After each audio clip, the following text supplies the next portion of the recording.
Rise and grind gamers, my name is Tetsyumi and welcome back to another Disgaea RPG Should You Summon. And today we are going to be taking a look at the brand new character Red Magnus. Now, there's one thing I want to, say just really quickly before we actually get into looking at this character, and that is this video is coming out just a little bit later than I actually wanted it to come out. As of right now, Red Magnus is actually, out in Disgaea. You can summon on his banner and all that. And I intended to actually make this video, before his banner actually dropped in, officially. But the problem is, on the Disgaea RPG fandom that I usually make all these videos on, they obviously have all the characters and stuff. But as you can see here, he's actually not in the normal character pool for where they add all the new characters. And I only recently found out today actually that I could go into this tab, which is the spoiler incoming JP characters, and then this is all the characters that are in JP that are going to eventually be released into the global, and there he is. So with this being said, it is possible that these stats are a little bit wrong. I don't think they are, but it is there is a slight possibility that these stats will be wrong and they might be changed. I don't think that is actually going to happen, but so, I think they're all actually going to be correct. I already went ahead and looked at all his abilities and skills and stuff, and they are all correct from what the global version has, but it is possible. What I was actually going to do instead is I was just going to go on the Japanese characters, because he's, right here, and I was going to use the Japanese one, which is still technically the same as what is on the global version of the database, whatever, but I'm just going to use this one because it's a bit easier. So yeah, it is again slightly possible that his stats are wrong, but I don't think they are. I think they're going to be exactly the same. And also, if you do end up summoning on him, then you can compare the stats yourself. But these should be the stats. Other than that, everything else I did double check. Everything else is correct. So I think these should be correct too. But just so you guys know, he is technically not a part of any of this yet. So just keep that in mind. But again, I think all of his other stuff is correct. So with that being said, let's just jump right into it. So Red Magnus is a humanoid axe-wielding ally. His stats are as follows. He has 152 HP, which is very high. He has 38 attack and 35 defense, which are pretty good. They're not super high, but I think they're on the higher end of some of the characters we've gotten. They're not they're nothing crazy, but they're pretty good. His intelligence and resistance are all kind of they're medium, just a little bit low, I think. And then his speed is only 47, which is pretty low. So if you want to go ahead and get this character, I would 100% recommend putting boots on him or something, because this 47 speed is pretty slow. Resistance is normal, we can just skip those. Weapon mastery, he has a little bit towards spear, I think. So if you for some reason want to equip him with spear, he has 9 affinity towards that, but obviously he's an axe forte user, so you probably are going to use his axe. His abilities are super potential. The lower HP, the higher boost on attack and defense, up to 70%. So basically what this means is if you lose 70% of your HP and defense, then you're getting if you lose 70% of your HP, then you are getting an attack bonus of 70% and a defense bonus of 70%. So pretty much if you never dip below 70% HP loss, then you're getting the full max boost you can get. This is kind of not great in my eyes, because it kind of incentivizes you to have a bit of a lower defense and from the start. But this also isn't super terrible, because again, he does have super high HP, so it kind of makes up for it. But in my eyes, this is just, it's not great, because you have to actually technically lose health, you have to be losing for this to actually go into effect, which isn't great. But it's also not bad, because it can go up to 70%, and that's gonna help a lot in terms of attack and defense anyway. So pretty much the more HP you lose, the higher defense you have, so it's kind of like a 50-50. It's a win and lose.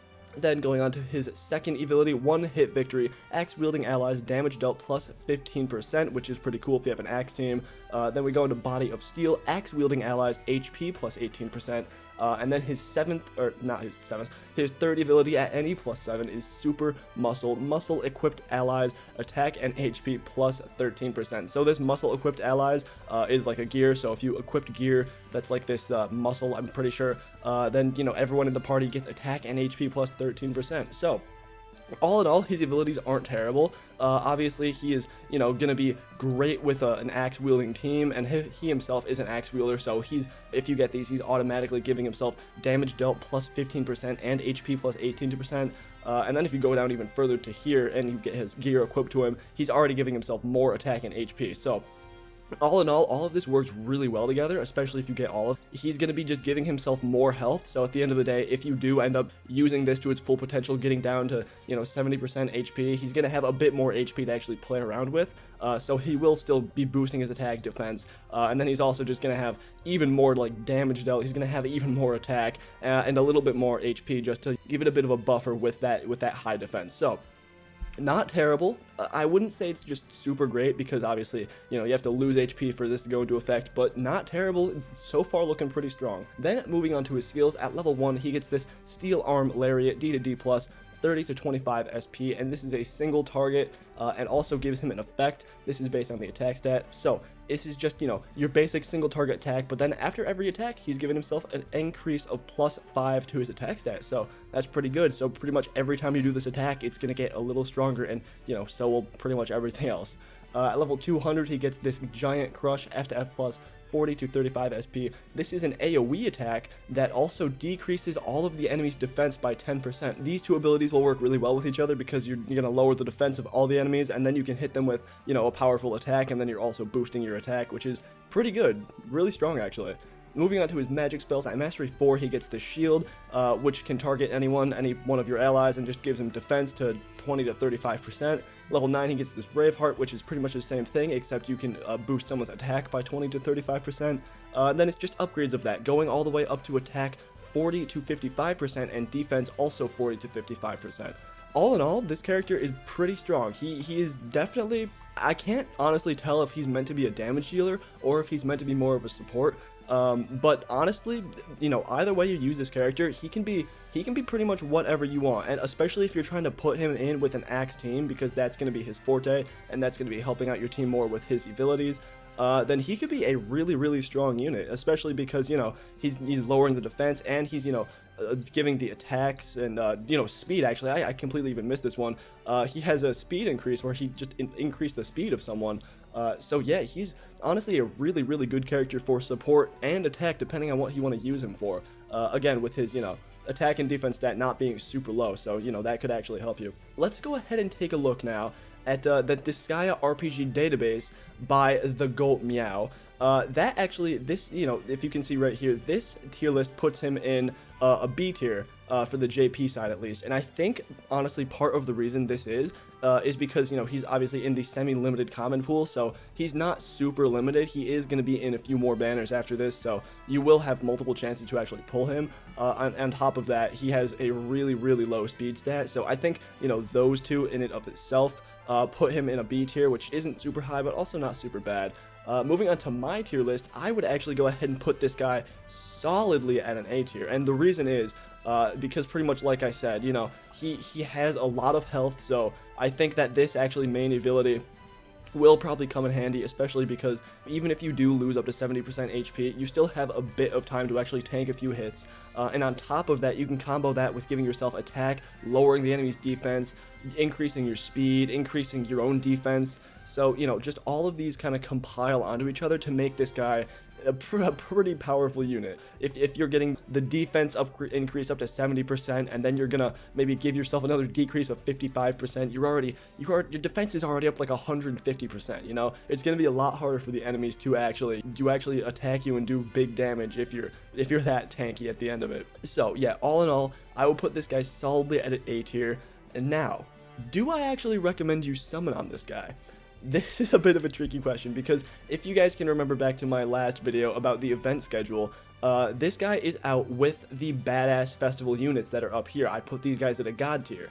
And also, if you remember a little bit later down the line this month, I think somewhere around the 10th or 15th, I think it's coming out, we're getting another badass festival unit of Killia. So, it's actually really tricky if I think you guys should actually summon on this guy or not. Because honestly, there is a lot of good units coming out. So here's what I'm going to recommend. I'm going to recommend you wait until this guy is maybe like about to go away, maybe it's a few days away from going away, you farm up some gems, and then after that you decide if you actually want to summon on him or not, because, I haven't actually looked at the other guys yet, but you can go ahead and watch my videos on this Awakened Rosalind, and this Awakened Velvatorez. You can see if you want to summon on them instead, because, these banners are going on at the same time. And then you can decide with that and then on top of that, you have to decide with, you know, the Achillea that's going to also come out later this month in the same festival banner as these guys. So these guys are actually going to come back later this month in the same festival because they're part of the Badass Festival, and well, this guy's not. So this guy is probably going to be gone for the rest of the month. Don't really know when he's going to return, but again, he is a good unit, so it's kind of up to you guys. I hate doing this, but there's so much crazy stuff going on with this month, especially just in terms of banners, that it's kind of hard to give a definitive answer. But, you know, at the end of the day, he is really good, so maybe if you just like the character a lot, I would say go for it. Try and save your gems if you know, want to summon on the Badass Festival characters. But yeah, that is going to be my advice. If you like him, go for it because he is going to be a good unit, especially if you have an axe-wielding team. I think if you have an axe-wielding team, then this guy is almost, I wouldn't say a must summon, but he's going to benefit your axe-wielding team a whole lot, especially with these abilities of, you know, damage increase and HP increase. So yeah, like I said, that is going to be it. All in all, great unit. I think he is 100% a solid unit. Right now, he's at the A tier. I don't really see him, you know, going away too far from the A tier. Obviously, you know, in JP, the tier list is him being in a B tier, but I guess we'll just have to see in the future. But yeah, guys, that is going to be it. Thanks for watching. Like the video if you liked it, subscribe if you really liked it. Thanks for watching again. Let me know in the comments what you actually think of this unit. Do you think he deserves to be in an A tier? Do you think he deserves to be higher or lower? Honestly, he might be able to go a little higher, but it kind of just depends. Obviously, need to see him in game. But yeah, like I said, that's going to be it. Just, you know, try and be conservative with your gems because there's going to be a lot of good things coming up. And yeah, like I said, again, that's going to be it. Peace.